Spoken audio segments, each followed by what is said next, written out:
Good day, everyone. For Telesur, I'm Cody Weddle in Caracas, Venezuela. Right-wing opposition mayor Antonio Ledesma was arrested Thursday afternoon here in Caracas after being named by detained suspects as involved in a coup plot. According to Venezuelan authorities, the mayor of Caracas was actively involved in the planning of a military scheme designed to bring down the government of President Nicolas Maduro.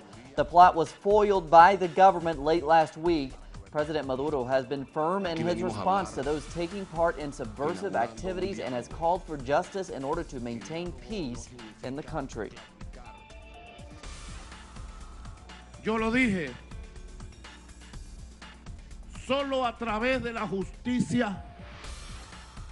I have said that only through justice will we be able to defeat these coup and destabilization attempts and to provide permanent peace and stability for the country.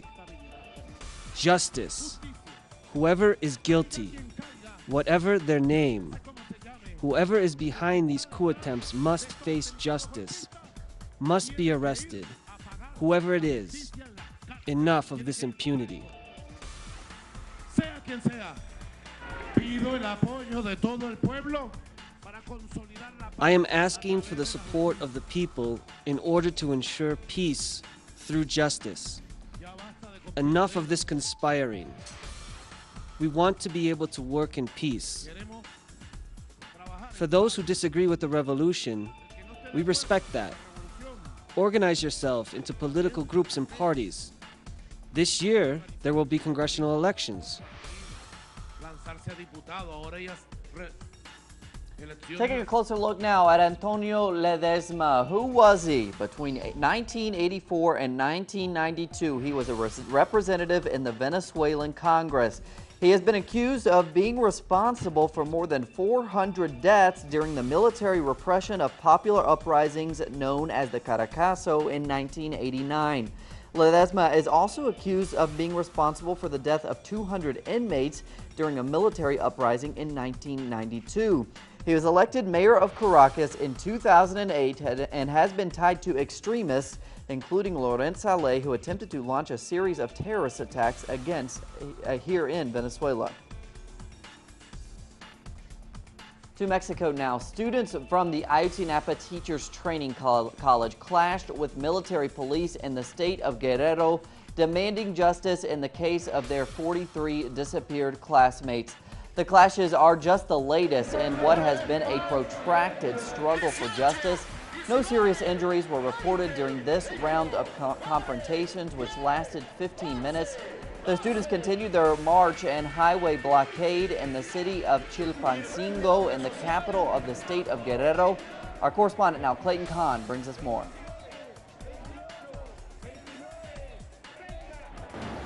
Yesterday, approximately 150 students from the Ayotzinapa Teachers Training College clashed with the military riot police outside of the 35-zone military base in Chilpancingo, Guerrero. Stones and other objects were thrown between both groups, yet no injuries were reported.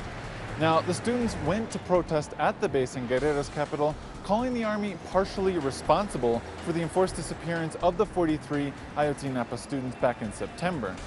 Thursday marked Mexico's Military Day, marking 102 years since the formation of its army.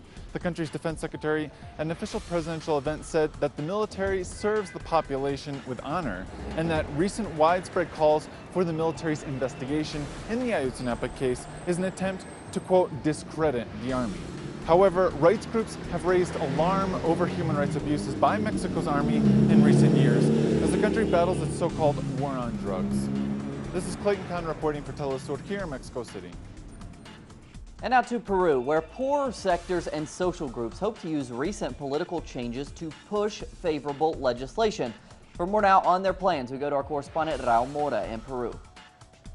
The salaries of close to 50% of Peruvians are tied to the minimum wage. However, the country has one of the lowest minimum wages in the region, approximately $250 per month, and estimates claim you need twice as much to be able to support a family. With this minimum wage, you have to work on the side. I wash clothes or even cook somewhere so that I can survive. To cover the expenses, I have to work extra hours and do little jobs on Saturdays and Sundays. You have to do it or else you don't have enough. I worked for companies and I have left them because what they pay is not enough. According to analyst Fernando Villaran, the political situation in Peru has become favorable for an increase in the minimum wage as political leaders openly support it, and they are responding to a general sense that such is the will of the majority of citizens. He also stated that the change in the political atmosphere was due to the new youth labor movement that has been taking over the streets of Lima with a series of protests. En el lapso de 2 meses, In 2 months, or even less, the political conjuncture has changed, and the humour of the parties too, but led by a youth movement that has demanded an agenda with more rights and even a change in the whole labour rights legislation. juvenil. Such change has reduced the political power of business associations that were able to set the economic agenda before. The executive branch has now proposed to raise the minimum wage, and diverse political forces in Congress claim to support the measure. The idea is also that with such an increase, internal consumption will rise, and this will help the slowing economic growth. Reporting from Lima, Peru for Telesur, Rael Mora. Also in Peru, political leaders met with the country's president, Ollanta Humala, to discuss allegations that 3 top Navy officers were spying for Chile. It comes just as relations between the 2 countries were improving. Recently, an international court ruled regarding the 2 countries' common maritime border. A delegation of U.S. lawmakers has just returned from Cuba, optimistic about prospects for normalizing relations between both countries. U.S. House Minority Leader Nancy Pelosi led the 9-member Democratic delegation to Cuba. The groups engaged in talks with top Cuban leaders, and according to Pelosi, there is strong bipartisan support in the U.S. Congress for lifting the blockade against Cuba and removing it from the list of countries sponsoring terrorism. We were very positively impressed of what we heard here about future prospects in our relationship, because that is really what this visit is about how we go forward. And around the world now, tense consultations continue in Brussels before a key meeting of the Eurogroup to discuss Greece's debt. The Greek finance minister has been holding private talks with the German and Dutch finance ministers, as well as the chair of the Eurogroup and the head of the IMF. Greece insists it has done more than its share to reach an agreement. Germany and others say it's still not enough.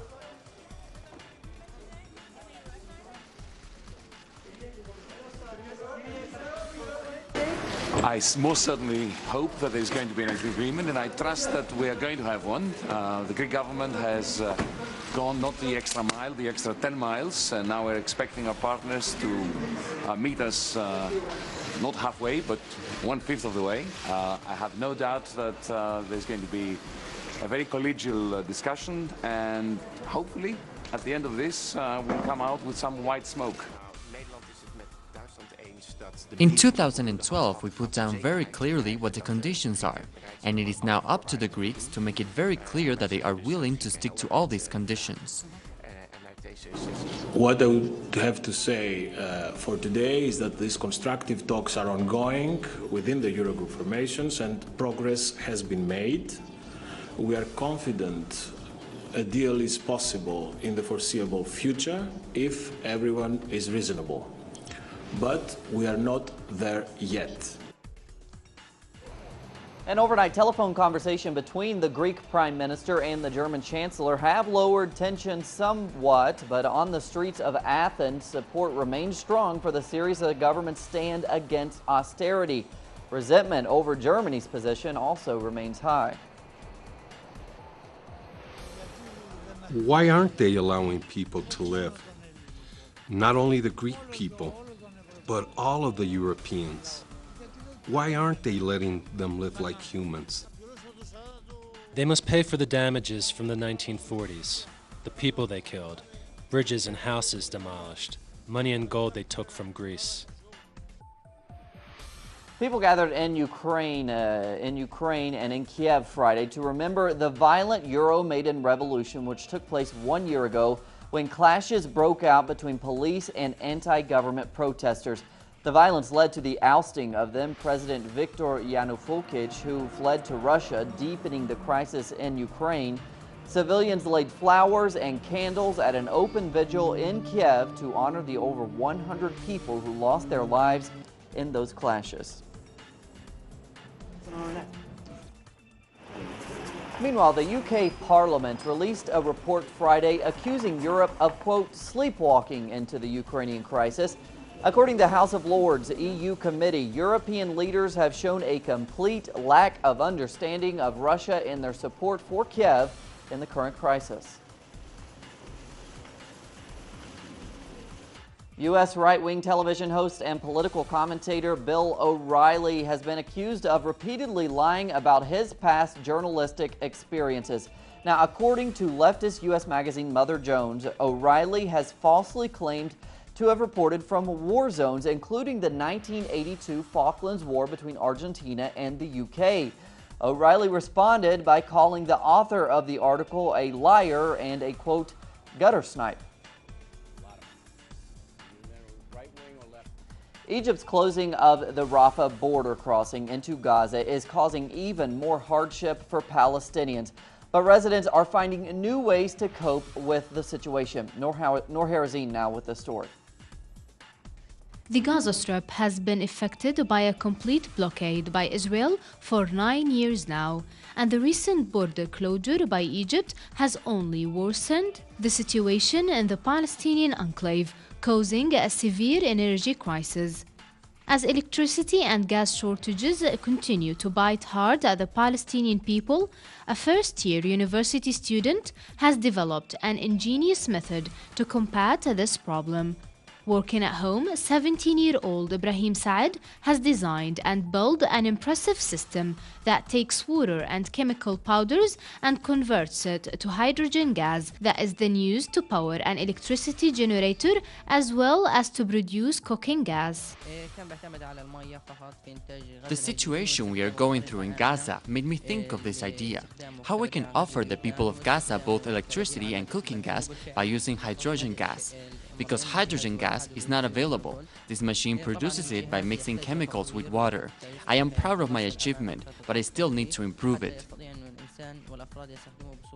Collecting parts from old machines and using basic resources to produce the equipment, Ibrahim has invented a solution to tackle the Gaza's energy problems. Although it is unlikely that Ibrahim will be able to mass-produce such equipment, he has at least found a way to address his family's immediate needs for energy, but that has not stopped him from having a bigger dream. Noor Harazin, Telesu TV, Gaza. At least 11 people were killed at a luxury hotel in Somalia's capital of Mogadishu. Those included 2 government ministers and a lawmaker. The hotel was attacked by 2 car bomb explosions and then stormed by armed men. Somalia's Al-Shabaab Islamist group claimed responsibility for the attacks, saying they were directly targeting government officials. Zimbabwean President Roger Mugabe turns 91 on Saturday with a massive 1 million party planned. This comes as the country continues to suffer widespread child malnutrition and massive unemployment. Critics have denounced the party's lavish budget and demand that the money be rerouted to hospitals and schools.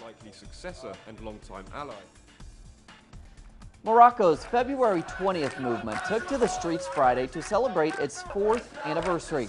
The movement was born in February when people across the country took to the streets to protest a number of issues, including the lack of civil liberties, the large gap between rich and poor, corruption, and lack of democratic elections in Morocco.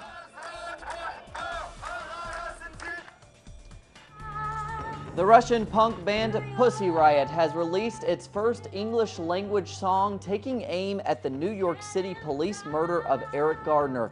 The song, titled "I Can't Breathe," is named after the last words Gardner said as he was strangled by a police chokehold. The song was composed and recorded in New York in a single night. It comes as protests against a court decision not to indict the officer responsible for the death continued in the streets.